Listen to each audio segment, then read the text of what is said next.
Many just survive. They come to work asking, what time is it? And they work just hard enough to keep from being fired. And they are getting paid just enough to keep them from quitting. In order to reach your goals and do some incredible things, ladies and gentlemen, I say that you have something special. You have got to have faith and ignorance. You've got to believe in yourself. You've got to believe in what you're doing. You've got to believe in your product. You've got to believe in your services. You've got to believe in a power greater than yourself. You've got to believe in the power of pursuit. And you've got to be ignorant enough to know that you don't know what you can't do. Don't rule anything out for you. Eye has not seen, ear has not heard, nor has entered the heart of humankind what God has in store for you. Repeat out to me, please. Leap and grow your wings on the way down. Yes, so you're going to be a good salesperson. You've got to be a risk taker. Here's something else I tell you what. You want one of the keys? What will separate great sales professionals from people that are mediocre? I'll tell you what. I learned this as a kid. I used to sell newspapers. Sam Axelrod, who was one of my early mentors, he used to, every day, he would pick me up. And I was the youngest one in the group, all older individuals and mostly grown men. And every day Sam would get in and he would have a quote for everybody in the car. Sam driving the station wagon, he said, gentlemen, yes. He said, this is a usable world. And if you don't use it in the right way, it's a cruel world. And I would say, thank you, Mr. Axelrod. Nobody else paid attention to that. I don't know why, but I was the one. It just made sense to me. And I kept these things. I remember, Leslie, yes, sir, because he remembered that I was the only one that responded. I was the only one that took notes when he spoke. He said, always strive to get on top in life, young man, because at the bottom, that's overcrowded.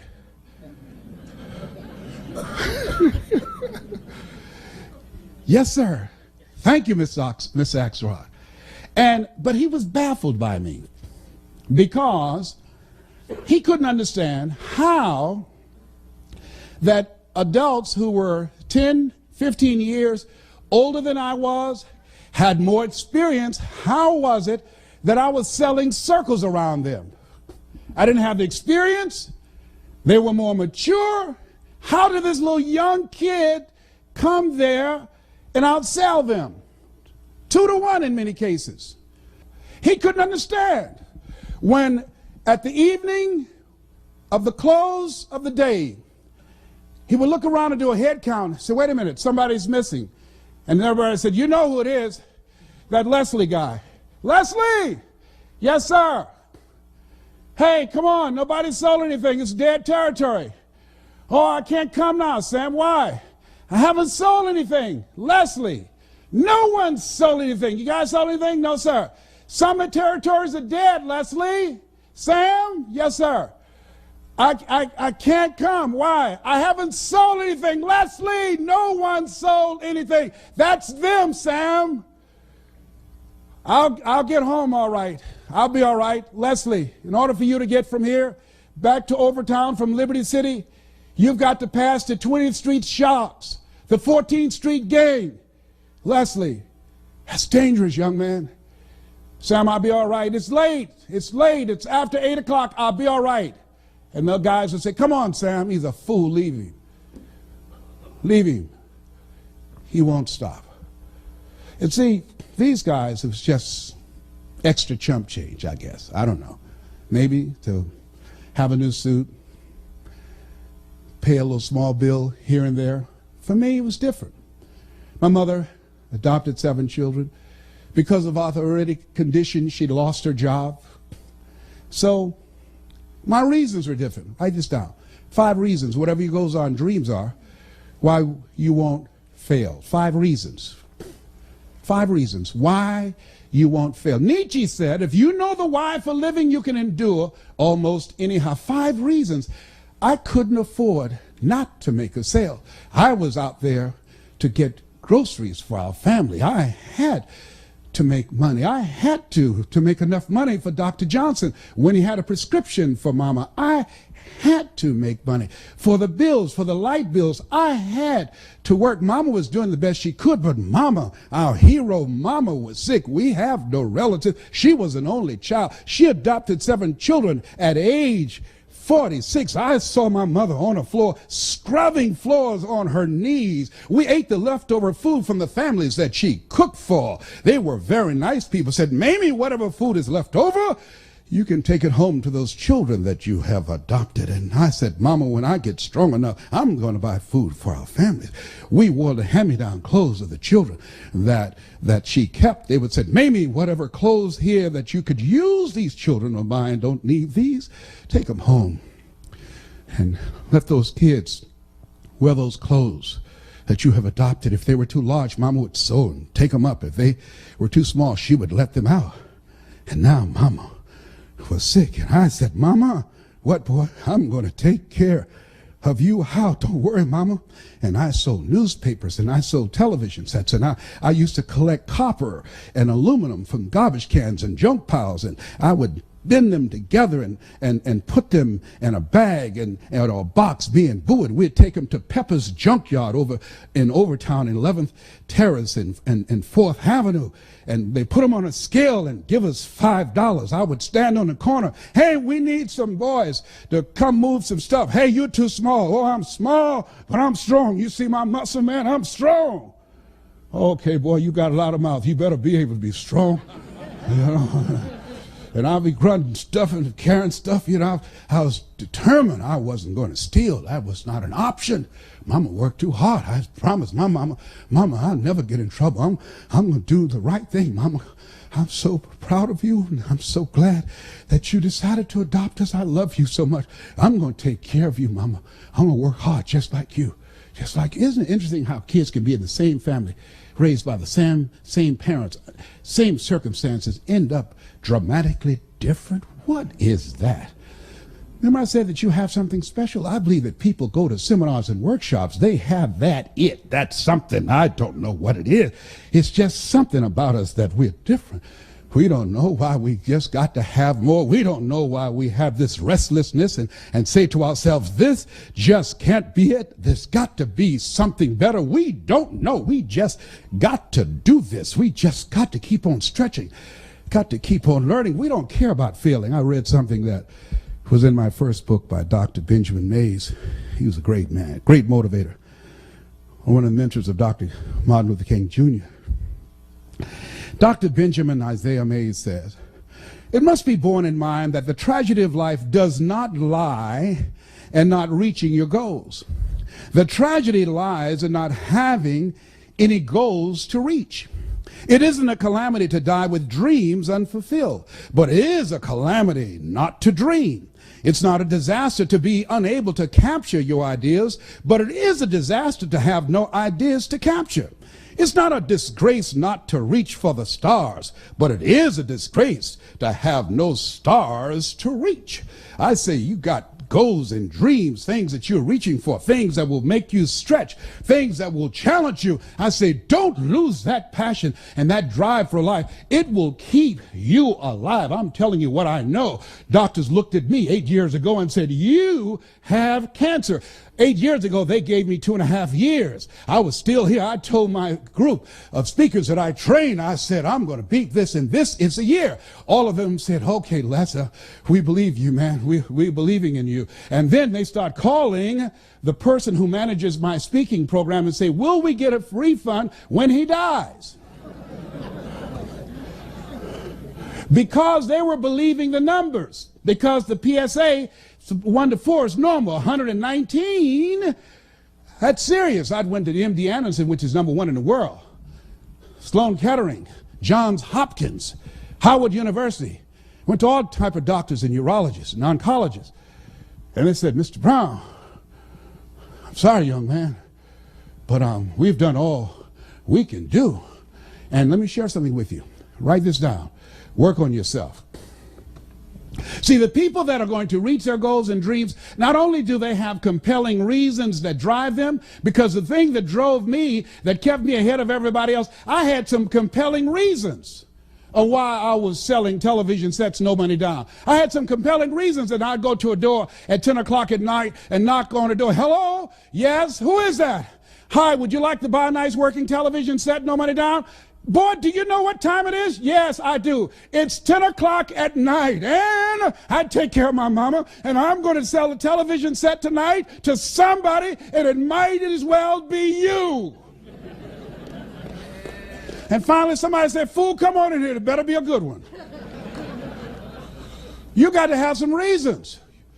Reasons will drive you. Reasons will give you comeback power. One of my good friends, Willie Jolly, has a saying, one of his books, that if you get knocked, no, he says, a setback is a setup for a comeback.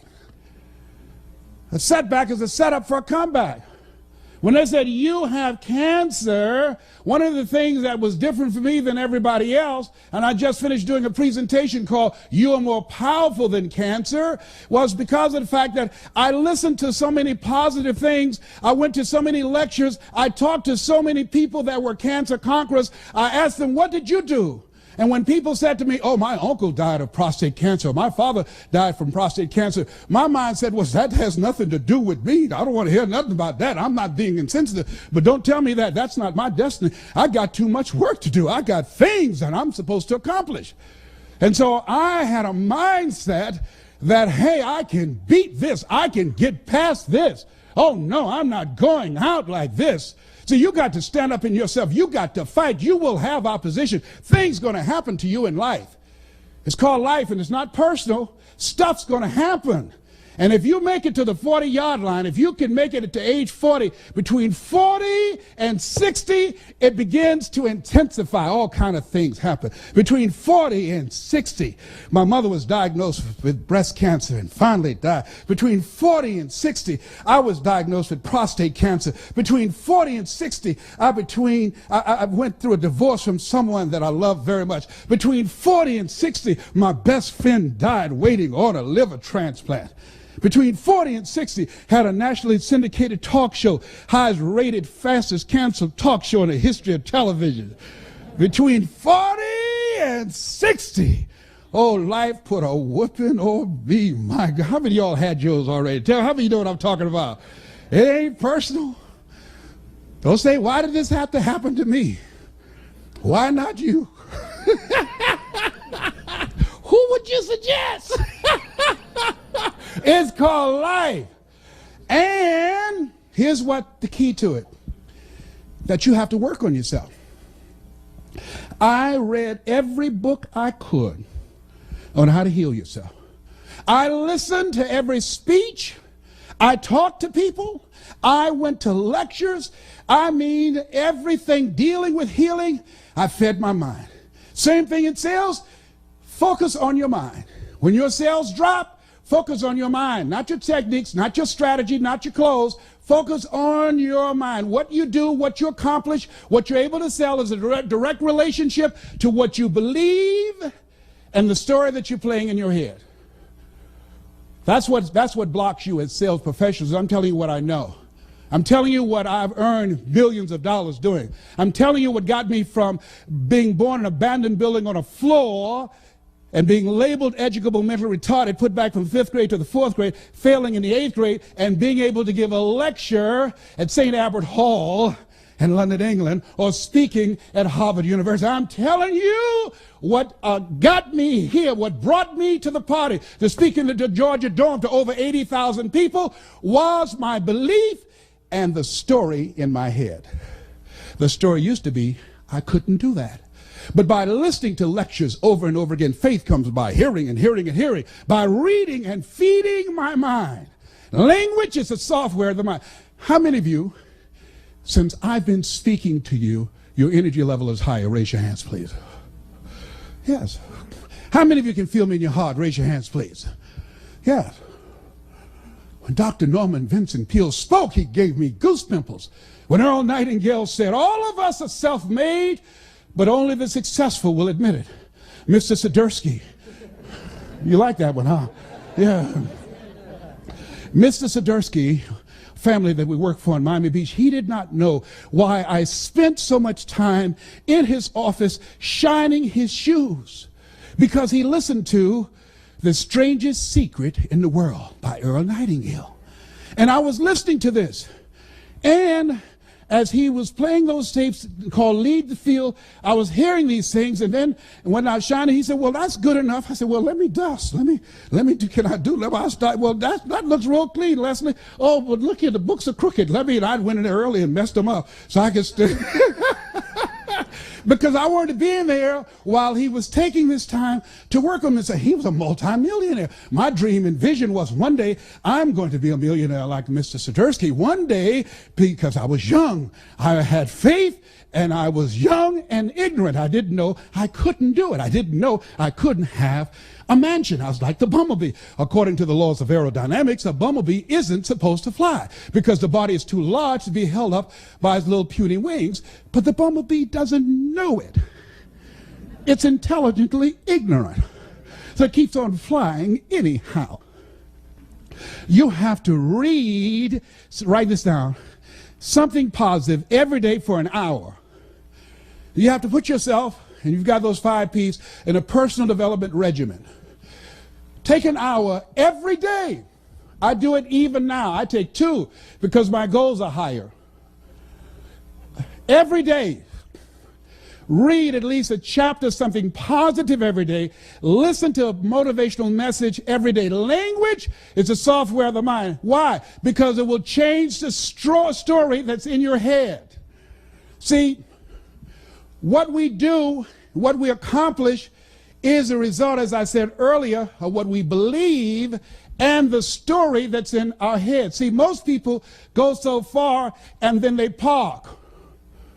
They stop. Their income, their achievement level, their commissions, what they do in life just tapers off. They park because the story in their head is, this is it. It's not conscious. Guess what? I got so busy and so consumed with where I was, I stopped reading. I stopped listening to tapes. That which got me there, I stopped doing it. The mind, ladies and gentlemen, is like a garden.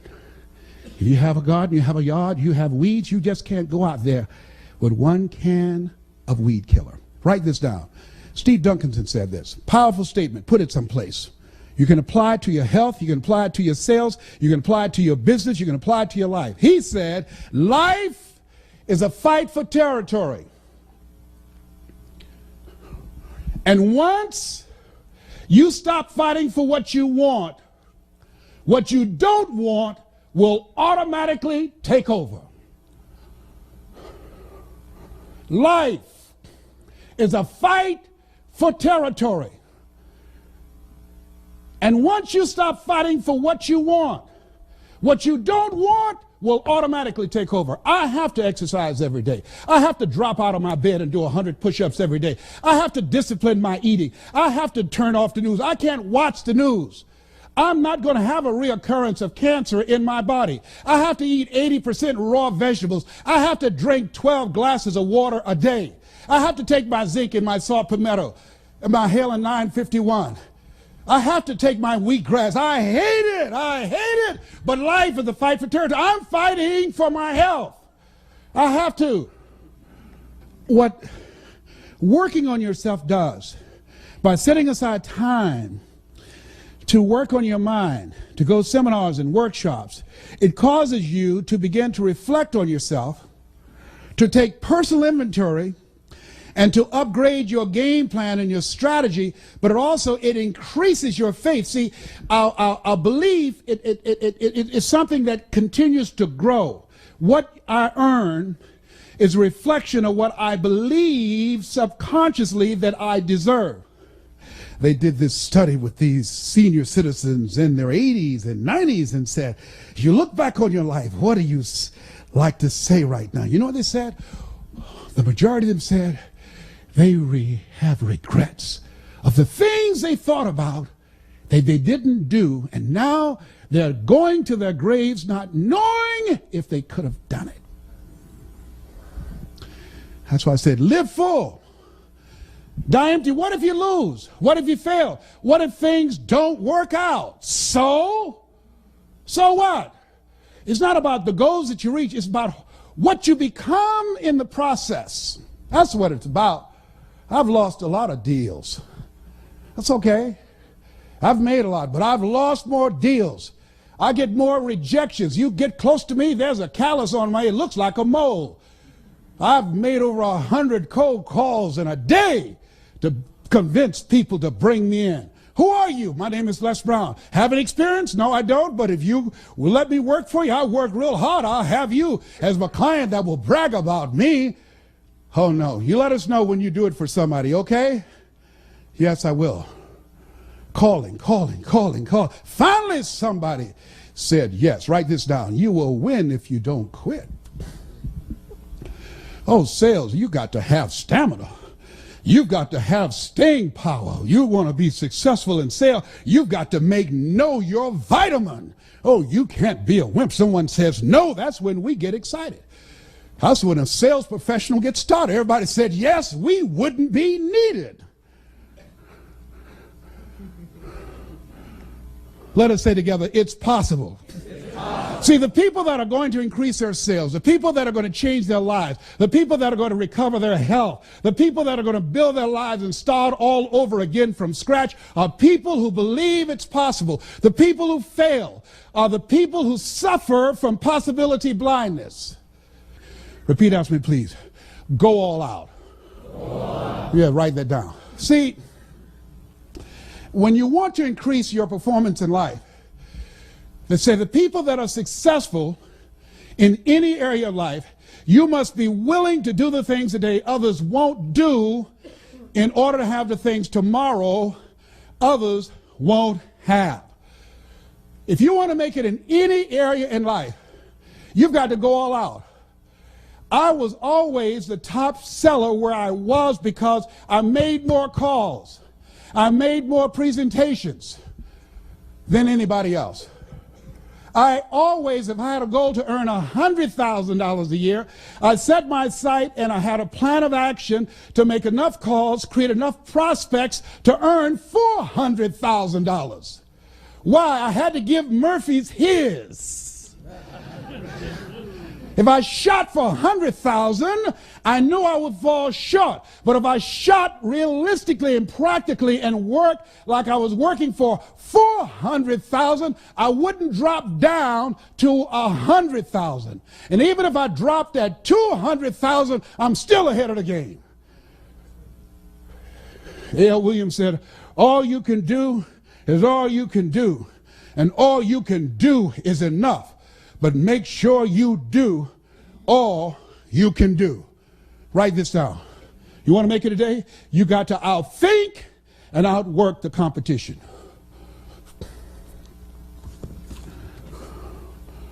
Outthink and outwork them. We're going to take a break and I'm going to share with you some other strategies that will give you the competitive edge. I don't care what you're doing.